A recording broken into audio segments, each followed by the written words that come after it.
नमस्कार।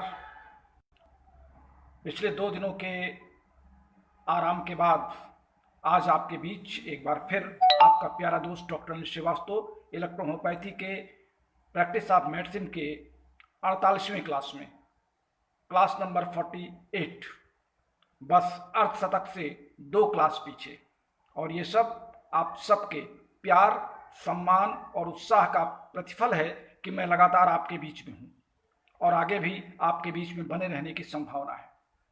जैसा कि आज का विषय मैंने पहले से अनाउंस कर दिया था कि आज का विषय हम अवसाद यानी डिप्रेशन लेते हैं। डिप्रेशन वास्तव में एक मानसिक या ब्रेन से संबंधित साइकोलॉजिकल बीमारी है। जहां तक हम ये कह सकते हैं कि मानसिक रोग एक ऐसी अवस्था है जिसके कारण व्यक्ति की संवेदना में तीव्र क्षति होती है। अवसाद की दशा में व्यक्ति की संवेदना और उसकी अनुभूति इस रूप में गड़बड़ हो जाती है कि उसके जीवन का सारा आनंद, सारा सुख चैन छिन जाता है। और ऐसी दशा में व्यक्ति का स्वभाव, व्यवहार, उसके अंदर सनकीपन, उदासी, चिड़चिड़ापन, असंतुष्ट होना, ये सब चीजें एक साथ दिखाई पड़ती हैं। शर्मा जी इस समय लाइन पर है, मैं आपका स्वागत करता हूं। अवसादग्रस्त व्यक्ति हर समय अपने आप को थका हुआ महसूस कर रहा है और उसके अपने निजी कामकाज, व्यवसाय और व्यक्तियों में दिलचस्पी समाप्त हो जाती है। संभवतः उसे निद्रा की भी गड़बड़ी रहती है, नींद में भी उसके आने में दिक्कत होती है। डॉक्टर शरद राउत जी इस समय लाइन पर हैं, हरीशचंद्र कुशवाहा जी लाइन पर हैं। आप सबका स्वागत है और आप सबके विचार हमें लगातार मिलते रहते हैं। ऐसा देखा गया कि अवसाद पीड़ित अधिकांश रोगियों में नींद बहुत कम आती है, रातों को बेचैनी होती है और कुछ मनोरोगियों की नींद घट जाने के बजाय कभी कभी एक बैग नींद बढ़ भी जाती है। ऐसे भी रोगी देखे गए हैं अवसाद के कि उनको नींद बहुत ज़्यादा आने लगती है। कुछ को कम आती है, उससे बेचैनी होती है, और कुछ को ज़्यादा नींद आती है। तो नींद के बाद जब अचानक वो जगते हैं तो उनके हाव भाव, क्रियाकलाप कुछ अजीब से होते हैं। ब्लड प्रेशर इनका सामान्य से कुछ स्तर नीचे गिर जाता है, ऐसे रोगियों का जो अवसाद से पीड़ित होते हैं।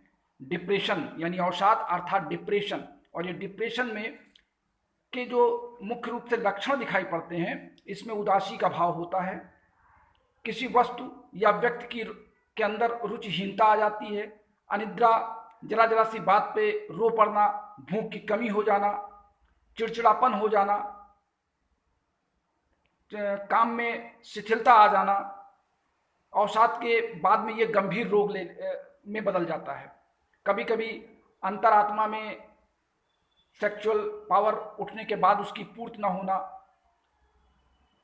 सेक्सुअल हार्मोन्स का इल डेवलप होना, मन में उमंगों का उठना लेकिन उसकी प्रतिपूर्ति न होना, ये तमाम कारण अवसाद के होते हैं या डिप्रेशन के होते हैं। और इसके लक्षण भी इसी से मिलते जुलते हैं। कभी कभी ऐसा होता है कि सामान्य व्यक्ति में भी डिप्रेशन के लक्षण ढूंढने में बड़ी दिक्कत होती है। कभी कभी आपने देखा होगा कि ऐसे घरों में तमाम लोग मिल जाएंगे, जैसे एक बार आप दाढ़ी बना रहे हैं और बाद में आपको लगता है कि मेरे कुछ बाल छूट गए हैं, जबकि कोई बाल नहीं छूटा होता। आपके मन में ये भ्रम होता है कि मेरे कुछ बाल छूट गए और आप फिर बार बार रेजर चलाते हैं। कभी आपने देखा होगा कि बहुत से व्यक्ति एक बार किसी कुर्सी पर बैठ रहे हैं तो उसको 5 बार पोछेंगे और बैठने के बाद फिर उठ जाएंगे और फिर उसको पोछेंगे, उन्हें लगेगा नहीं अभी कुछ इस पर लगा हुआ है। या घर में कभी कभी कुछ ऐसी महिलाएं मिल जाती हैं जो दिन भर झाड़ू पोछा बर्तन को साफ करती रहती हैं। 5 बार कपड़ों को धुलना, 5 बार आंगन की फर्श को धुलना, 5 बार फर्श में पोछा लगाना, या लगता है कि दीवार में कुछ लगा हुआ है, इस सोफे में कुछ लगा हुआ है, इस कुर्सी में कुछ लगा हुआ है। तो ये सब डिप्रेशन के कारण हैं। और इसको अपने द्वारा अपनी गलती को बार बार एहसास करने के या दोहराने की जो प्रवृत्ति होती है, इसे हम असेसिव कंपल्सिव न्यूरोसिस कहते हैं। इसे असेसिव कंपल्सिव न्यूरोसिस में ये बीमारी आती है कि हम बार बार अपनी ही गलतियों को या अपने विचारों को दोहराते रहते हैं। बार बार कपड़े धुलना, बार बार नहाना, बार बार अपने शरीर को पोंछना, बार बार साबुन से हाथ धुलना, तो ये इसको हम डिप्रेशन में ही लेते हैं, और ये एक तरीके का अवसाद का दूसरा रूप माना जाता है जिसे मैनिक डिप्रेशन साइकोसिस कहते हैं। इसमें पावर इन्वेस्टिव डिसऑर्डर भी कहा जाता है। इसमें इसके रूप अलग अलग होते हैं। पहला रूप होता है उत्तेजना और जोश का भरा हुआ, जिसे मैनिक कहते हैं, और दूसरी अवस्था में काम में मन नहीं लगता है, परिचितों से बातचीत करने का मन नहीं लगता है, बार बार हम अपने बिस्तर पर निढाल पड़े रहते हैं। लेकिन जब मैनिक अवस्था से उबर के आदमी सक्रिय अवस्था में आता है तो उसका आत्मविश्वास फिर पुनः भरता है, और आत्मविश्वास भर जाने से उसके अंदर फिर अनेक कारण उत्पन्न हो जाते हैं, जिसमें फिर वो विभिन्न प्रकार के डिप्रेशन में पुनः चला जाता है। ऐसे यानी एक तरीके का उलटफेर होता रहता है। अभी तक डिप्रेशन के कई परिणाम आए हैं कि डिप्रेशन का जो कारण होता है इसको साइकोलॉजिकल बीमारी पहले हम मानते थे, लेकिन अब जो विस्तृत अध्ययन किया गया है इसको लोग बायो साइकोसोशल इम्पल्स से जोड़ते हैं। बायो साइकोसोशल इम्पल्स का तात्पर्य है कि इसके पीछे अनेक जैव कारणों की पहचान की जा चुकी है, और जैसे कभी कभी व्यक्ति क्या होता है अपने आर्थिक रूप से नुकसान के प्रति, नौकरी न मिलना, नौकरी छूट जाना, परिवार में अत्यधिक लड़ाई झगड़ा होना, या किसी प्रिय व्यक्ति से उसका अलगाव हो जाना, किसी की मृत्यु हो जाना, पति पत्नी के मध्य में भेद हो जाना, या कोई ऐसी बात घर कर जाना जिसका कोई सिर पैर नहीं है लेकिन जबरदस्ती का दिमाग में वो बात पिंच कर जाना, बैठ कर जाना, ये भी हाई डिप्रेशन के कारण माना जाता है। ऐसा देखा गया कि बच्चे भी कभी कभी डिप्रेशन के शिकार हो जाते हैं। बच्चों में लाड़ प्यार दुलार, कई बच्चों में आपसी तनाव, माता पिता का आपसी व्यवहार बच्चों के प्रति अलग अलग होना, ये भी बच्चों में डिप्रेशन का कारण होता है। कभी कभी बच्चे अपने विद्यालय में अपने टीचर के प्रति उनका आकर्षण नहीं बढ़ पाता है पढ़ाई में, और उनको लगता है कि टीचर उस बच्चे को ज़्यादा ध्यान दे रहा है, मुझे कम ध्यान दे रहा है, या ऐसा लगता है कि इनको ज़्यादा ये सब्जेक्ट आने लगा, मुझे कम आ रहा है, क्यों नहीं आ रहा है। कभी कभी बच्चे इन सब बातों को लेकर के डिप्रेशन में हो जाते हैं। या खिलाड़ी अगर खेल रहा है और खेल में बहुत अच्छा चल रहा है लेकिन उसका चयन नहीं किया गया कमेटी द्वारा। हमारे धर्मेंद्र जी हैं जो गुड मॉर्निंग कह रहे हैं और ज्ञान देने के लिए बहुत बहुत धन्यवाद दे रहे हैं, आभार व्यक्त कर रहे हैं। धर्मेंद्र जी आपका भी बहुत बहुत धन्यवाद। तो डिप्रेशन के कई कारण होते हैं। कभी कभी कुछ ताज़ा रहित शोध कार्यों में ये भी पता चला है कि डिप्रेशन असंतुलित अनियमित खान पान के कारण भी हो जाता है। अत्यधिक आपका कार्बोहाइड्रेट प्रधान खाद्य पदार्थों में लेना, चीनी का ज़्यादा लेना, चाय कॉफ़ी चॉकलेट ठंडे पेय पदार्थों का ज़्यादा सेवन करना भी आपके डिप्रेशन का कारण बन जाता है। डेनमार्क में एक शोध का एक सेमिनार हुआ था जिसमें अवसाद के जो मुख्य कारण बताए गए थे, ये देखा गया था कि पुरुषों में टेस्टोस्टेरोन हार्मोन्स का कम निकलना, जिससे उनके जो सेक्स ऑर्गन्स हैं वो कम डेवलप होते हैं, और जो सेक्सोलॉजिस्ट इसको समझ सकते हैं अच्छी तरीके से। तो टेस्टोस्टेरोन हार्मोन्स का कम निकलने पर भी एक डिप्रेशन में जाने का कारण व्यक्ति का हो जाता है। और जब देखा गया है कि अगर टेस्टोस्टेरोन हार्मोन्स के इंजेक्शन दिए जाते हैं तो उनका डिप्रेशन कुछ कम होता है।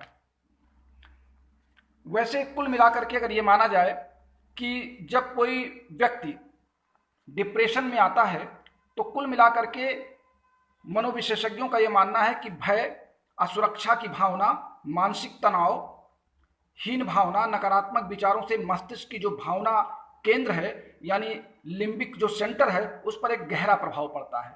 और लिम्बिक सेंटर का सीधा संबंध मस्तिष्क के अनुहित केंद्र या हाइपोथैलेमस कैविटी से होता है, जहां पर मास्टर ग्लैंड यानी प्यूटेटरी ग्लैंड से निकलने वाले हार्मोन्स प्रभावित होते हैं। ऐसी दशा में हम एड्रिनल और नॉर एड्रिनल के हार्मोन्स का सेक्रेशन बढ़ जाता है, और बढ़ जाने के कारण इस शरीर के हार्मोन्स प्रतिरक्षा के लिए फिर तैयार नहीं हो पाते हैं, और ये सामान्यतः इससे ब्लड प्रेशर बिगड़ जाता है, पाचन की क्रिया बिगड़ जाती है, सिर में दर्द हो जाता है, नींद गायब हो जाती है, और ऐसी परेशानियां आगे चल के डिप्रेशन की ओर बढ़ जाती हैं। देखा यह गया है कि एड्रिनल ग्लैंड से जो क्रियाशीलता होती है वो पहले के मुकाबले काफ़ी बढ़ जाती है, और नतीजन उसके जो तनाव कारक स्ट्रेस हार्मोन्स होते हैं वो काफ़ी मात्रा में निकलने लगते हैं। इस कारण मस्तिष्क में जो न्यूरोट्रांसमीटर होता है उसमें सेरोटोनिन, डोपामीन, नॉरपाइन आदि का संतुलन गड़बड़ हो जाता है। और यदि मस्तिष्क के संप्रेरक यानी स्ट्रेस संप्रेरक पार्ट में जो स्ट्रेस हार्मोन्स निकलता है, जब उसका घट बढ़ जाता है, उसका क्रम घट बढ़ जाता है, तो मस्तिष्क अपने आप को, पूरे शरीर को नियंत्रण नहीं कर पाता है और मस्तिष्क के सोचने समझने की क्रियाशीलता कम हो जाती है, जिससे व्यक्ति डिप्रेशन की ओर चला जाता है। तो डिप्रेशन के कई कारण हैं और डिप्रेशन एक बहुत लंबा प्रकरण है, बहुत एक लंबा चैप्टर है, जिस पर आप सब विभिन्न पाठ्य पुस्तकों में, विभिन्न प्रैक्टिस ऑफ मेडिसिन के किताबों में आप पढ़ चुके होंगे, आपको बताया भी गया होगा। चूंकि मैं आपको ज़्यादा पढ़ाने के मूड में नहीं हूँ, सिर्फ आपको रिफ्रेश करने के मूड में हूँ। बाकी सब आप विद्वान हैं, आप सब जानते हैं। इसमें कोई नई बात बताना या नई बातों के बारे में आपसे चर्चा करना, ये आपकी विद्वता के प्रति चोट होगी। इस नाते मैं आपकी विद्वता को चैलेंज नहीं करता, मैं ये मान के चलता हूँ कि आपको सब आता है। केवल इलेक्ट्रोहोम्योपैथिक प्रैक्टिस ऑफ मेडिसिन के दृष्टिकोण से मैं आपको कुछ बातों को फिर से रिफ्रेश करता हूँ, बताता हूँ, और रिफ्रेश करने में या बताने में जो बातें उभर कर सामने आती हैं, हम उन्हीं पर चर्चा करते हैं। तो डिप्रेशन एक प्रकार का मानसिक, हमारे ब्रेन में स्ट्रेस हार्मोन्स का अधिक निकलना, हार्मोन की गड़बड़ी होना, प्यूटरेटरी ग्लैंड का सही काम न करना, प्यूटरेटरी ग्लैंड के निकलने वाले हार्मोन्स की अनियमितता हो जाना, या हमारे खान पान में गड़बड़ी होना, चाय अधिक पीना, कॉफ़ी अधिक पीना, ठंडे पेय पदार्थों का अधिक सेवन करना, या फिर उसके बाद एक अन्य कारण मैंने आपको बताया कि शरीर में टेस्टोस्टेरोन हार्मोन्स का कम हो जाना, या महिलाओं में एस्ट्रोजन हार्मोन्स का कम हो जाना, सेक्सुअल कॉम्प्लेक्सी का बढ़ जाना, आपसी विचारों का मेल न खाना, ये तमाम कारण हैं डिप्रेशन के, जिसमें हम ये कह सकते हैं कि डिप्रेशन एक वास्तव में बाद में धीरे धीरे गंभीर बीमारी की ओर अग्रसर हो जाती है। जहाँ तक डिप्रेशन के रोगी को खान पान की बात है, अक्सर इसमें दूध, फल का सेवन अधिक कर देना चाहिए। बी कॉम्प्लेक्स, विटामिन बी समूह का अत्यधिक सेवन होना चाहिए। ऐसे पदार्थ जिसमें विटामिन बी कॉम्प्लेक्स की अधिकता हो, या बी कॉम्प्लेक्स की अधिकता हो, vitamin B5, B2, B6, B12, इनकी आवश्यकता हमारे ब्रेन के प्यूटरेटरी ग्लैंड को अत्यधिक होती है। और डिप्रेशन से पीड़ित व्यक्ति को चाय, कॉफ़ी, चॉकलेट, मादक पदार्थ, शीतल पेय, सफ़ेद चीनी का सेवन नहीं करना चाहिए। यानी डिप्रेशन वाले व्यक्ति को गुड़ खाना चाहिए, चीनी का सेवन कम कर देना चाहिए, क्योंकि उनकी रासायनिक दशा इससे बिगड़ सकती है। डिप्रेशन के रोगियों को शराब और नशे से दूर रहना चाहिए। गहरी नींद में आपको सोने का प्रयास करना चाहिए, और कुछ आपको प्रारंभिक तौर पर मनोयोग या योग के प्रकार भी करने चाहिए। ये देखा गया है कि अवसाद में या डिप्रेशन में बी कॉम्प्लेक्स का बहुत अच्छा रोल है। यानी हम ऐसे खाद्य पदार्थ चुने जहां पर बी कॉम्प्लेक्स का योगदान ज़्यादा हो। तो हम ये कह सकते हैं, हालांकि जहां तक डिप्रेशन के इतिहास की बात है, बहुत लंबा इतिहास डिप्रेशन का है, और अगर आप ये मान के चलें कि केवल भारत में ही नहीं, पूरे विश्व में ये एक बहुत बड़ा रोग है। और इस रोग को, जहाँ तक अमेरिका की बात है, अमेरिका में तो 50 लाख रोगी प्रतिवर्ष डिप्रेशन के शिकार होते हैं। उनमें से कुछ ठीक होते हैं, फिर कुछ बनते हैं। भारत में भी अभी इसका प्रतिशत अन्य देशों की अपेक्षा थोड़ा सा कम है, लेकिन फिर भी जो माहौल है उससे देख करके ये लगता है कि हम डिप्रेशन में बहुत ज़्यादा जा रहे हैं, क्योंकि डिप्रेशन के अनेक कारण हैं, और डिप्रेशन के अनेक कारणों में कारण बनते चले जाते हैं। ऐसी दशा में हमको अपने आप को स्वस्थ रखने के लिए हमेशा प्रसन्नचित्त रहना बहुत ज़रूरी है। और जब ऐसा लगता है कि हम अपने डिप्रेशन की ओर जा रहे हैं, तो हमको अपना ध्यान डाइवर्ट कर देना चाहिए, माइंड को डाइवर्ट कर देना चाहिए, और हमेशा हंसमुख या सामने टीवी देखना चाहिए, पुस्तकें पढ़ना चाहिए, लोगों से हंसना बोलना चाहिए, लोगों के बीच में उठना बैठना चाहिए, खेल कूद में समय वक्त बिताना चाहिए, कुछ और ऐसे मनोरंजक कार्य, या अगर आप शादीशुदा हैं तो अपने पारिवारिक उत्तरदायित्व में आप हंसी बोल मेल मिलाप का प्रभाव आपका बढ़ जाना चाहिए। ये तमाम कारण हैं जिससे हम डिप्रेशन से बच सकते हैं। जहाँ तक इलेक्ट्रोहोम्योपैथी के चिकित्सा की बात है, तो इलेक्ट्रोहोम्योपैथी में चिकित्सा के दृष्टिकोण से डिप्रेशन के रोगी को हमारे फार्मूले पे एसडी यानी सेडेटिव जो हमने मेडिसिन बनाई है CNS की, वो CNS आपको परमानेंट दिन में 4 बार देना है। यानी CNS की मेडिसिन 20-20 ड्रॉप 1 गिलास पानी में, पानी की मात्रा यहाँ बढ़ा देंगे ताकि पानी जितना जल्दी डाइल्यूट होगा हमारे बॉडी में जाके उतनी ही जल्दी वो मेडिसिन पूरे शरीर में पहुंचेगी। तो 1 गिलास पानी में 20 बूंद CNS आपको डाल दें और दिन में 4 बार रोगी को आप दें। रोगी को सहानुभूति दीजिए, चिकित्सक का स्पर्श चिकित्सा, रोगी के शरीर पर हाथ रख के उसको सांत्वना दीजिए, उसके मानसिक संतुलन को नियंत्रित करने का सहयोग करिए, क्योंकि रोगी के लिए बहुत जरूरी है कि चिकित्सक की सहानुभूति उसको मिलनी चाहिए कि आप बिल्कुल ठीक हैं, आप बहुत अच्छे हो जाएंगे, आपको कोई बीमारी नहीं है। इस तरह की मनोवृत्ति में मनोभावों को रोगी तक व्यक्त करना चाहिए।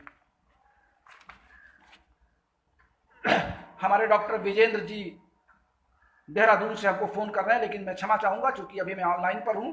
डॉक्टर ML यादव जी, आपका नमस्कार स्वीकार है। हमारे कई साथी लाइन पर इस समय ऑनलाइन दिख रहे हैं। तो इलेक्ट्रोहोम्योपैथी में आपको CNS देना है।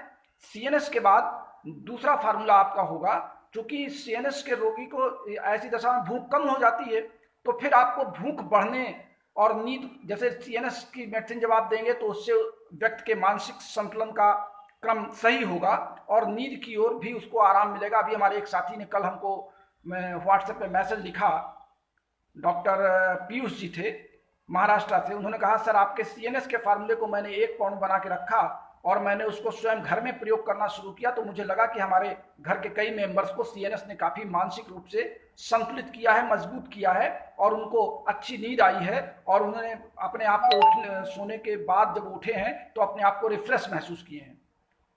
जी हाँ, बिल्कुल सही आपने सोचा है पीयूष जी।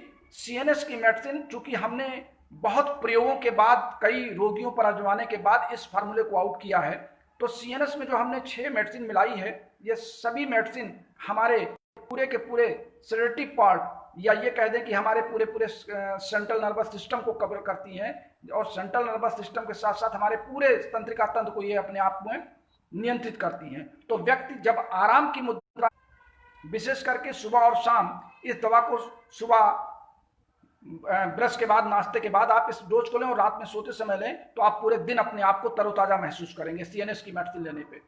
और CNS के साथ जो व्यक्ति डिप्रेशन में जाते हैं तो दूसरा फार्मूला उसके साथ और नोट करें कि L2 आपको देना है दूसरे मेडिसिन के रूप में। L2 आप देंगे और L2 में आप C8 प्लस वर्टू, इन दोनों की 10-10 ड्रॉप और मिला देंगे L2 में। तो इससे हमारी भूख में इजाफा होगा, भूख बढ़ेगी और भूख बढ़ने के साथ साथ हम अपने शरीर में विभिन्न प्रकार के विटामिन्स, हार्मोन्स और कार्बोहाइड्रेट, फैट, इसका इजाफा होगा, तो जिससे हमारे मस्तिष्क में एक नई शक्ति का संचार होगा। तो ऐसी दशा में आपको B कॉम्प्लेक्स वाले ज़्यादा फूड खाने हैं, रेशेदार साग सब्जियां लेनी है और अनाज आपको लेने हैं, विभिन्न प्रकार के जौ, चना, गुड़ आपको खाना है चीनी के बजाय।